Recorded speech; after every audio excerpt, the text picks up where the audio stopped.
Storytelling is at the heart of human existence. It's one of the pillars that give us meaning. Telling stories has been an important cultural aspect around the world for centuries.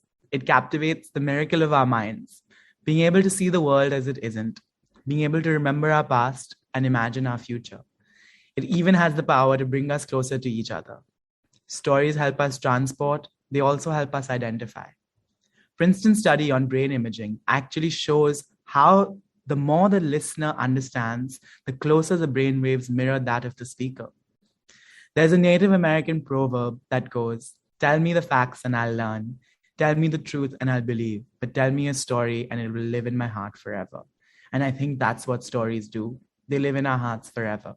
The entire essence is the life of a single individual. The whole history and the future of the world ultimately comes together through the hidden source or the hidden story in one individual.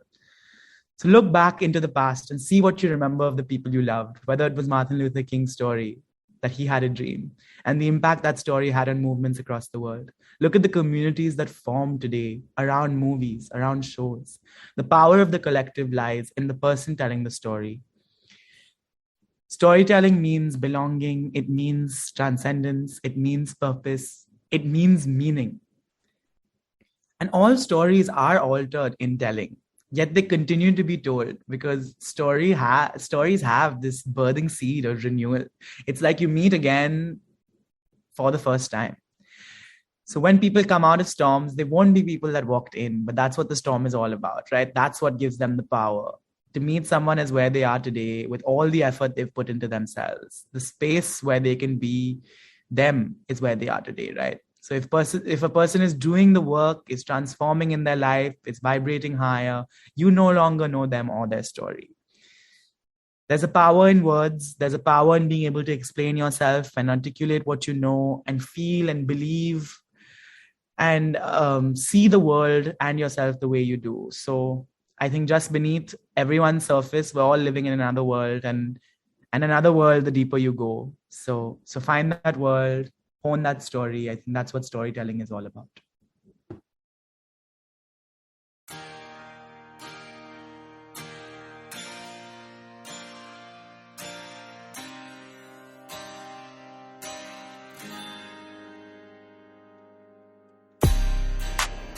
Hey everyone, welcome to the Closet Writer Chronicles. I'm your host Sangeeta, aka the Moody Marshmallow. You just heard our guest for today, Akshat Rajan. Akshat is a storytelling coach and creative consultant. He has coached CEOs, creatives, and professors for speeches given at TED, TEDx, the United Nations, Forbes, and many more organizations. He is also working with his family group of construction and infrastructure companies, Gammon India, and is also an investor, writer, and influencer. This is a two-part conversation. On this episode, which is part 1, we'll be talking about Akshat's journey as a storytelling coach. He'll be sharing what a storytelling coach does, the processes he follows with people he coaches, his journey with TED, and much more.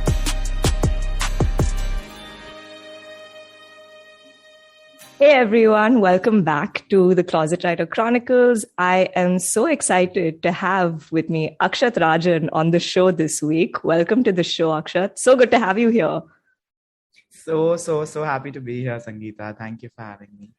Yeah, thank you so much for being here. I think one of the reasons I really wanted to talk to you is because you do a really interesting job of being a storytelling coach. I know that's one of the many things that you do, which I was really curious about and intrigued by. And, just to kind of, I guess, start and, dive right in, how would you explain being a storytelling coach to someone? Because, it sounds very straightforward, but I feel like a lot of times people may not actually know what it is that a storytelling coach does. So could you tell us that? Sure. I mean, that's the question I always get immediately after introducing myself. So in the simplest sentence, I help you figure out the story you're telling yourself about yourself. And then depending on what you're looking for, I help unravel why that's your story. I'll offer new ways to look at that story and finally help you tell that story. So what's the best way to represent the truest version of yourself. And when people kind of go through that process, they come out feeling like the way they see the world makes sense to them a little bit more. When people listen to these people that are coached, they want to learn from them, they want to work with them.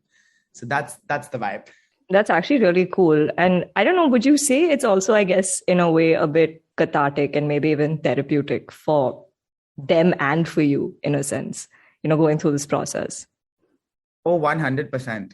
I think as a storytelling coach, I could care least about what the actual speak or talk is going to be, and most about what the process of getting there was. And I think that like tends to startle most people I work with, because they don't recognize that that was a process they have to go through, because they're so focused on getting that finished product. When I'm like, I'm actually not going to focus on the finished product at all. I'm going to ask you all of these questions that's going to make you just make the process of writing that product so easy that like you'll just know, and you'll be able to kind of be on stage and kind of just be able to share from a place that really comes from like that authenticity.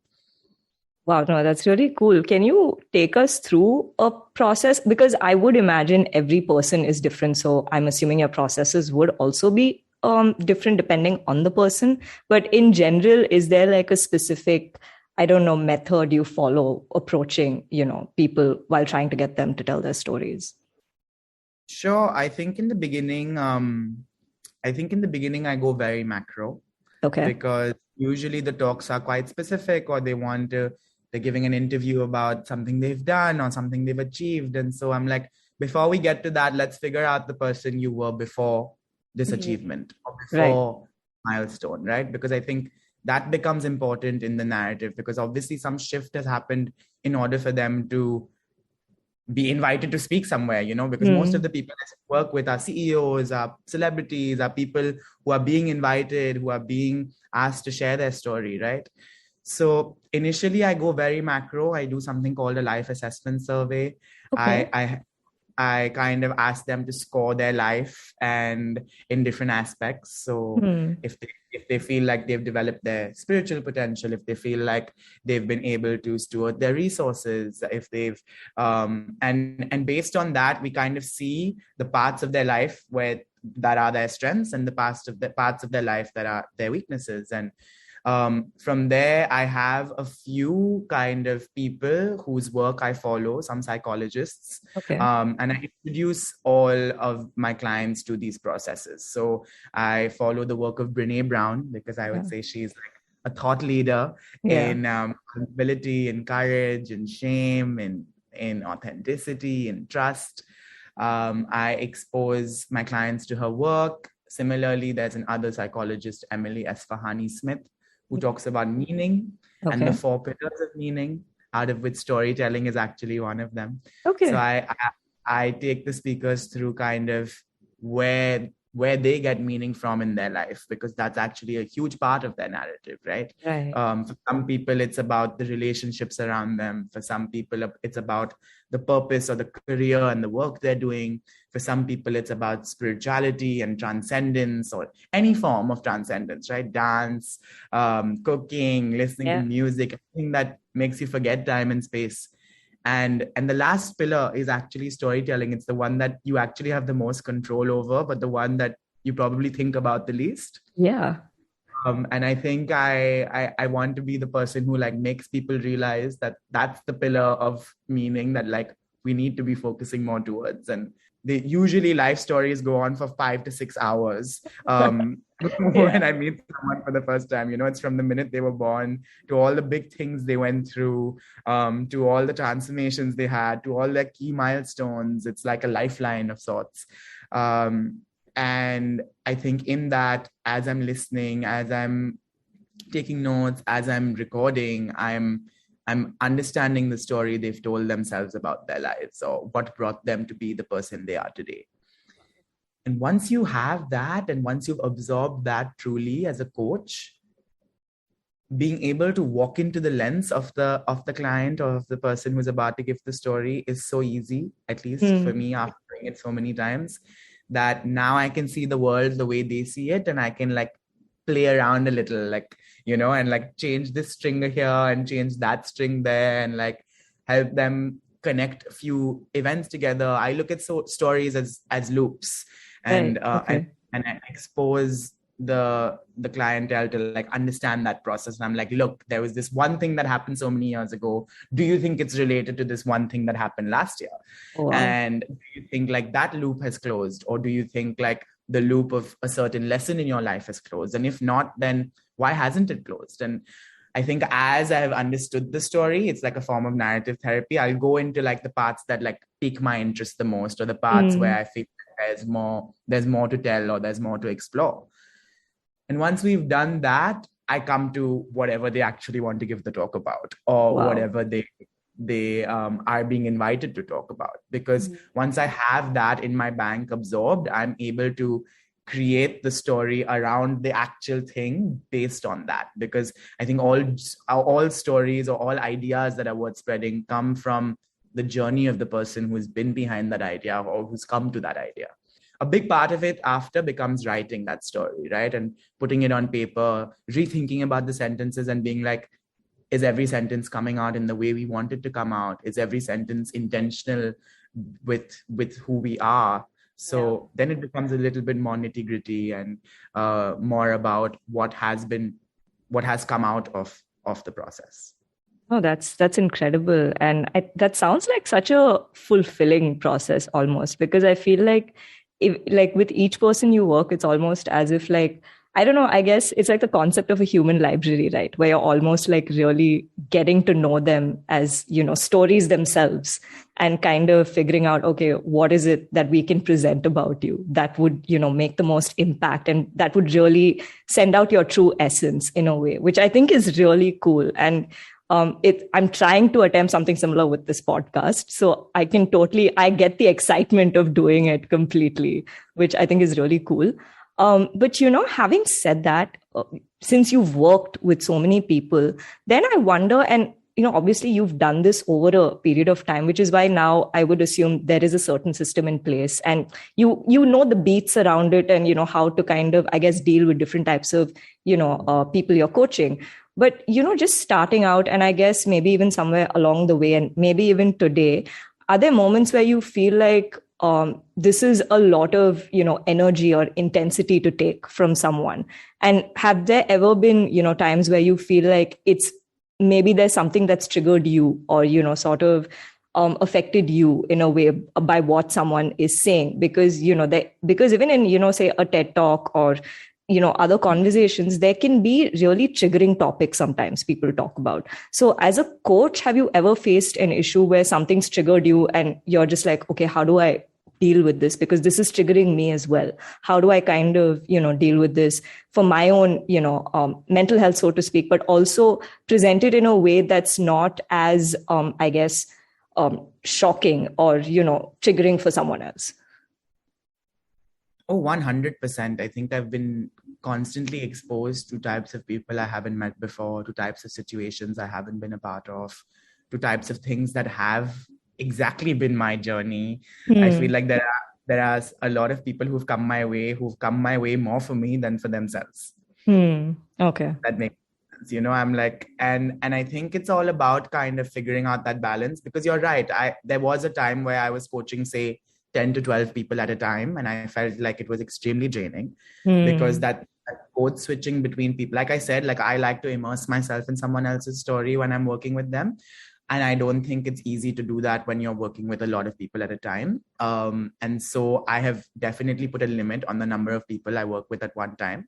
Okay. Because this is also something, like I would be lying if I said that this part of my career is not a selfish part of my career, because I think that every time I get to immerse myself in someone else's story, it's such a cathartic experience for me also, because I'm getting to see the lens in which someone else sees the world. And I have the benefit of being able to culminate all of those lenses. But I don't think that culmination would happen if I didn't immerse myself. So I think boundaries between to take care of yourself, to make sure your mental health isn't being affected as you're coaching people, are immensely important, and something I learned along the way.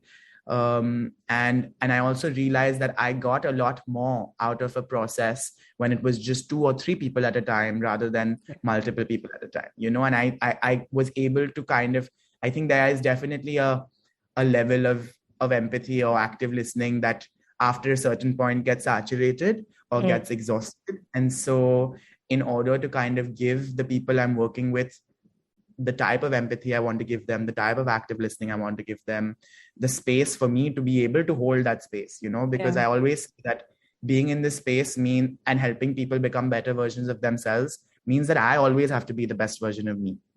Right. Or I also have to keep doing that work to be the best version of me. And so I'm like, always like, I constantly am looking for coaches. I constantly am looking for therapists, because it's like, as a coach or as someone who's helping people therapeutically, if I don't have those outlets for myself, then I'm not being like, who am I that for them to come to, Yeah.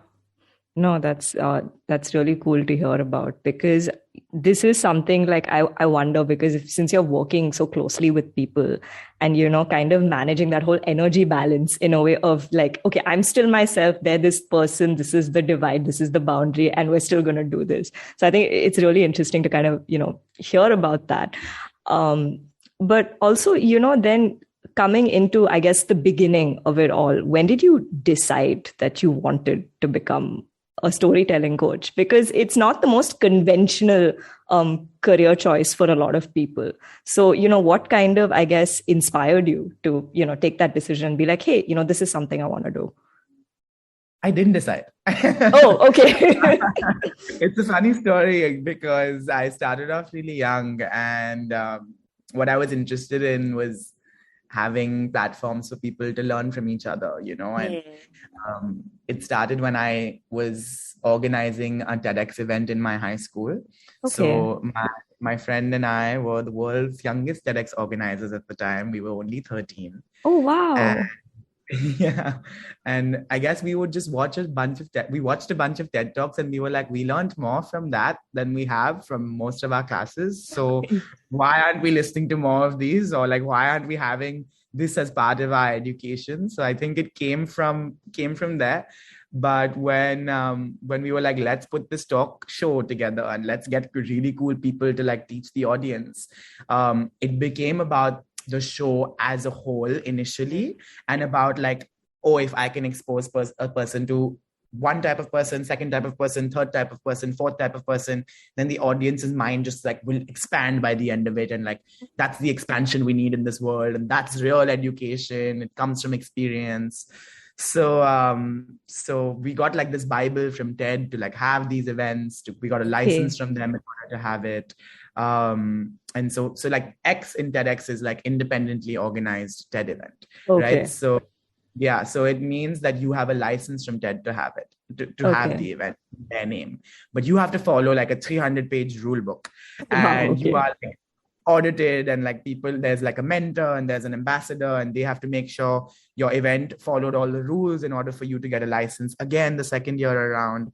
So I guess it started there. I think that in the process of putting that show together, the part that excited me the most was when I sat with all the speakers one-on-one and we're like, what are we going to talk about? Like, how are we going to make sure that this is a TED Talk and not like a boring lecture? So after doing TEDx in my high school, I got recruited to do TEDx Gateway, which is basically TEDx Mumbai, and it's one of the largest TEDx's in the world. It's the largest in Asia, and that was the coolest experience because there the teams were so much bigger that I wasn't looking at the macro stuff as much. I was actually next to other professional speaker coaches, and I didn't even know that was a profession. And they would sit alongside people like Shashi Tharoor and Sheila Dikshit and all of these like Indian storytellers, speech givers who a lot of people are inspired by. And I would be sitting in the back of the room seeing how they kind of coached them, or how they got them to get their idea out, or how they walked them through getting to something new, because all of these people are seasoned speakers. If you tell them they're being coached, they'll be like, I don't need a coach. But I will coach you. That's what they will say.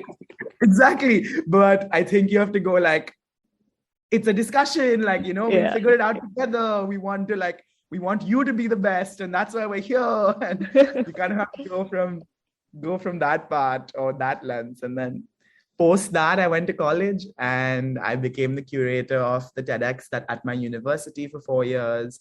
I attended the Real TED conference. I met a lot of real TED speakers, and a lot of the, with TEDx, there are many TEDx events in the world, 10,000 perhaps.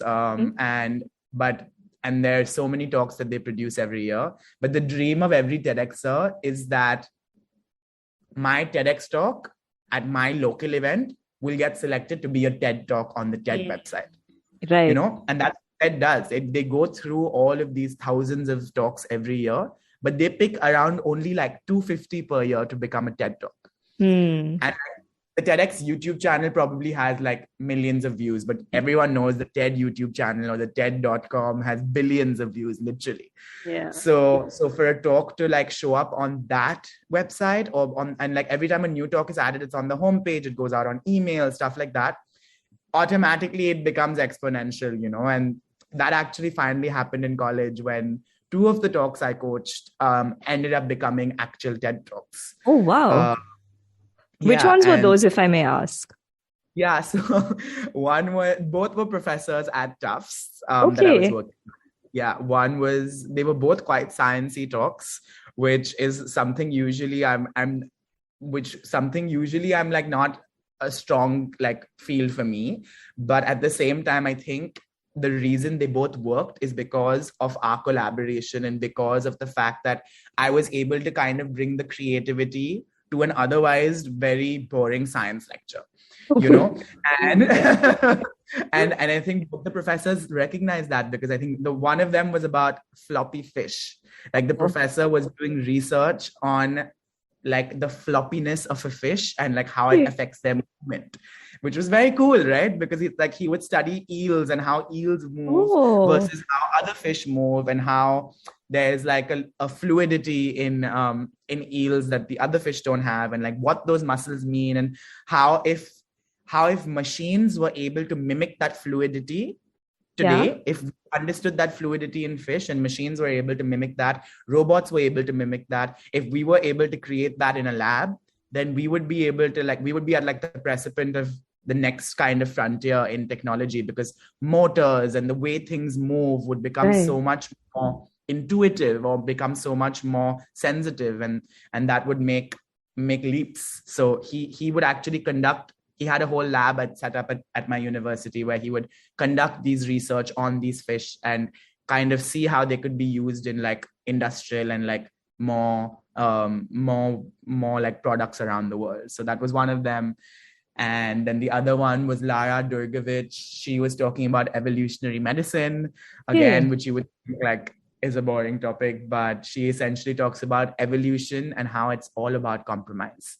And how knowing your genes and knowing your all of the little details of your genes is very important. So she picked like it was almost like she picked her partner depending on like his genetic makeup and hers. Or like it was an important factor for her to think about the genetic makeup, because in order for evolution to happen, like it's like a disservice to evolution to like have the wrong people come together, and so she would do research in that field. And so when she found like it like related to her personal journey of finding a partner, and like how his gene and her gene, which was a specific Jewish gene, came together, and like how it worked out for her because the genes made sense also. And it was just a unique look at evolution and evolutionary medicine and the way genes play a role.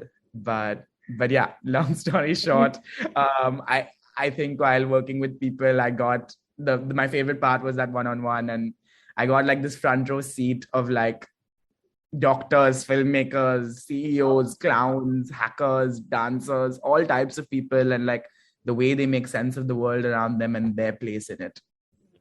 Oh, that's really cool, and what a journey you've had, from there to here, which is incredible because you've worked with, speakers, not just from TEDx, but also even schools, colleges, but even like Forbes, United Nations, the Young Presidents Organization, which are, like you said, they're really like big personalities as well over there. Then, which kind of leads me to wonder, have you ever been intimidated or starstruck by any of your mentees, I guess? That's funny because, of course, there have been people that like I'm a bit nervous about because they have that much more influence or they're naturally such good storytellers. So I'm thinking about like, oh my God, how much more value am I going to be able to add? But I think that's where that process comes in again, because as soon as they become human to me by me hearing their journey, they no longer are to me like what the rest of the world sees them as. My whole intention is always to see them as who they are and who they're showing themselves to me to be. And I think the minute, yeah, sure, maybe I feel like in my first meeting with them, but like the minute I have gone through them telling me their story, I think they and me, we both feel so comfortable with each other instantly. And then I'm losing all the other labels they have, because for them, then they're just a human being who has a story.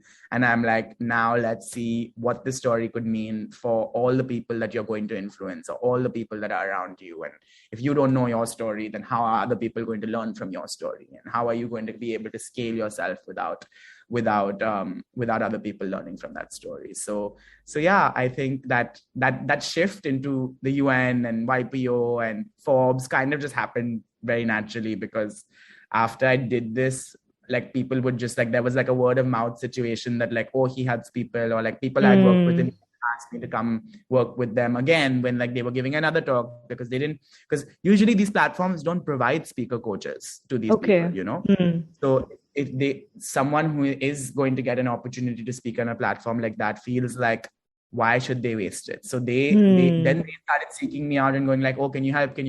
And then I was just like, wow, I'm just like constantly helping people. I should just make this a profession, or like make this like literally one day someone called me and was like, oh, do you charge for it? And I was like, yeah, I do. And I didn't before, but then it just kind of became something that like, okay, if I'm going to continue spending my time to do this beyond the college and beyond this thing, this has to be something that like I have to like, formalize. And I didn't want to, like, until today, I don't like advertise it, or I don't have like a website where someone can go like, oh, I want to start coaching with you, or I don't really reveal who I work with to most people, because touch wood, it's just been working through word of mouth. And in a way, I've been coming across people that are different and like, because I think that's something that's super exciting for me, like working with someone whose story I haven't dealt with before, because that's the selfish part where I'm like, if I work like to be honest, I've done some work with Control and with CEOs a bunch of times, and they all have the same issues, and I'm like, after a point, I'm like, I'm bored.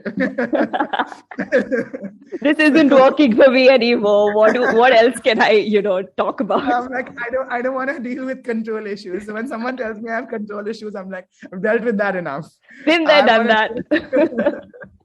I want to deal with someone who is dealing with something else, because that variety, I think, keeps me motivated or keeps me excited to help, and gives me that feeling that like, oh, there's one more story to learn from for myself.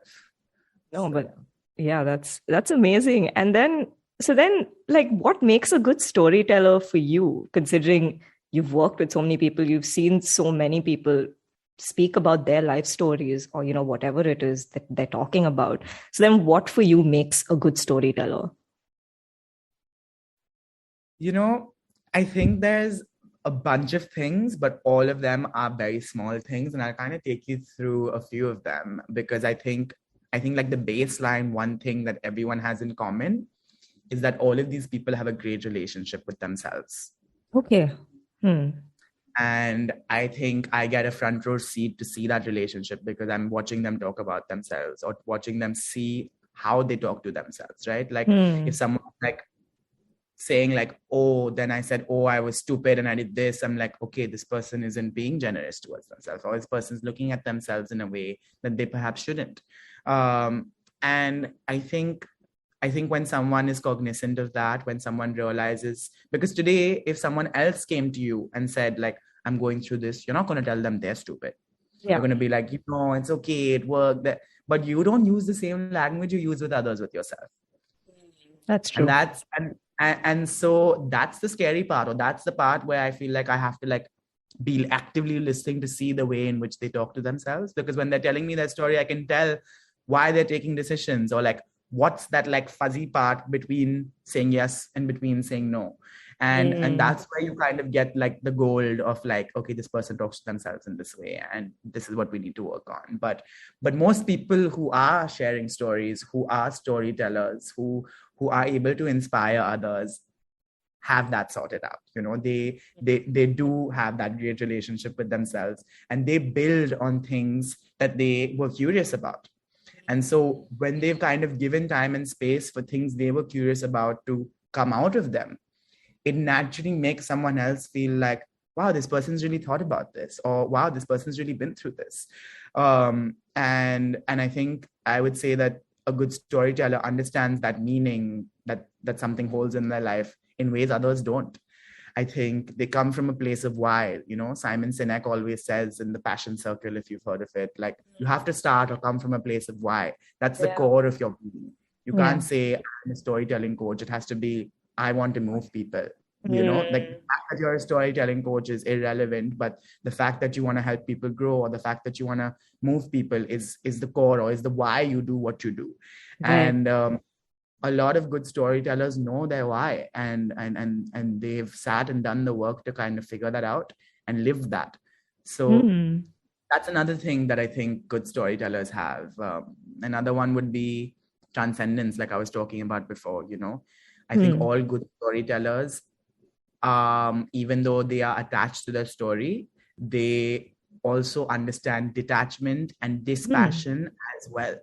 They have spaces in their life for transcendence. They have whatever that may be. For someone it's dance, for someone it's cooking, for someone it's meditation and spirituality, for someone it's religion and praying, for someone it's going cycling. But like they all have a way to disconnect, a way to see time and space as it isn't, because it's only when you do that and you come back to your story, or you come back to your idea, you're able to see it yourself with a new perspective, or you're able to see it for yourself from a clearer or a more wise space, or a more heart and soul kind of way of looking at it.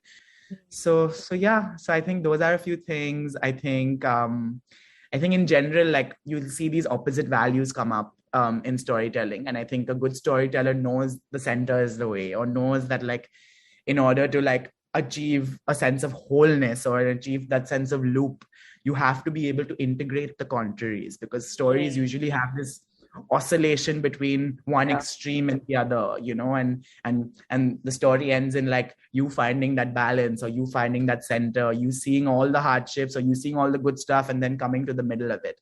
So I think all of these like little things put together are what makes a good storyteller. No, and very relevant. And I think, really relevant and really, good points, honestly, because, when you were talking about it, I was just thinking about, storytellers and stories that have like stuck with me. And I feel like you're right. Most times it is the stories where it's by people who truly understand themselves and have really taken the time and effort to reflect and process their journeys and be like, okay, this is what I went through. I got through it. This is what I learned from it. This is what I'm taking from it. This is how I'm coming out now.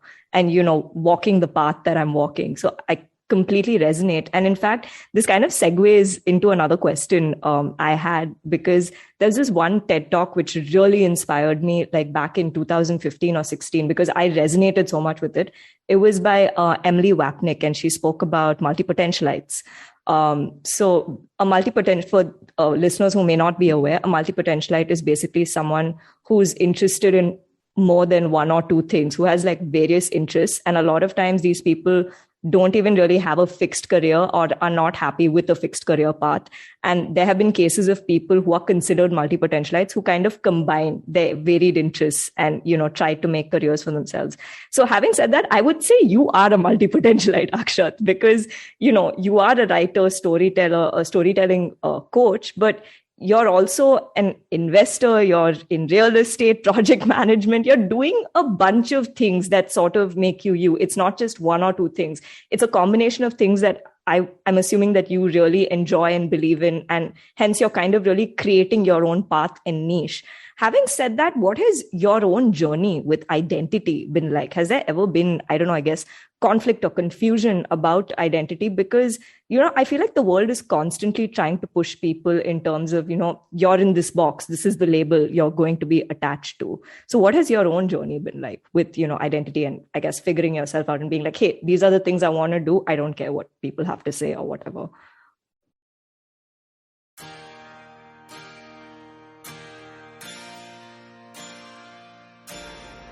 So that was part 1 of my conversation with Akshat Rajan. That was really interesting, and I learned a lot about what a storytelling coach does. You can tune in to part 2 of my conversation with Akshat, where we talk about his creative inspirations, his relationship with social media, and some fun projects he's working on. Talk soon!